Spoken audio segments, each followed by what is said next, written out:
Abbott آباد وزیراعظم اسلامی جمہوریہ پاکستان شہباز شریف، وزیر اطلاعات عطا اللہ تارڑ اور نون لیگ کے وفد کی شہید حسنین شاہ کے لواحقین سے اظہار تعزیت اور ہمدردی کے لیے آمد۔ سیکورٹی کے سخت ترین انتظامات کیے گئے۔ وزیراعظم شہباز شریف کو شاہانہ پروٹوکول کے ذریعے لایا گیا۔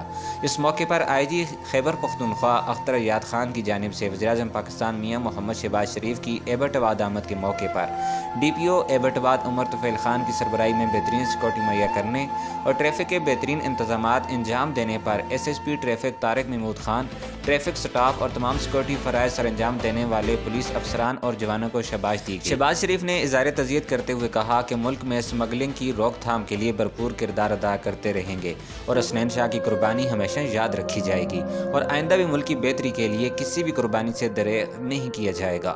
Pakistan custom anti smuggling unit Dera Ismail Khan میں فرائض سر انجام دینے والے کاغان سے تعلق رکھنے والے انسپکٹر حسنین شاہ دہشت گردوں کی فائرنگ سے 5 ساتھیوں سمیت شہید ہو گئے تھے۔ انسپکٹر حسنین شاہ کی نماز جنازہ گزشتہ اتوار کو ادا کی گئی تھی۔ واضح رہے کہ حکومت خیبر پختونخوا کے وزراء نے ابھی تک اظہار تعزیت کی زحمت بھی نہ کر سکے اور وزیراعظم شہباز شریف نے شہید حسنین شاہ کے اہل خانہ سے ملاقات کی اور بچوں کے سر پر شفقت کا ہاتھ رکھا اور پیار کیا۔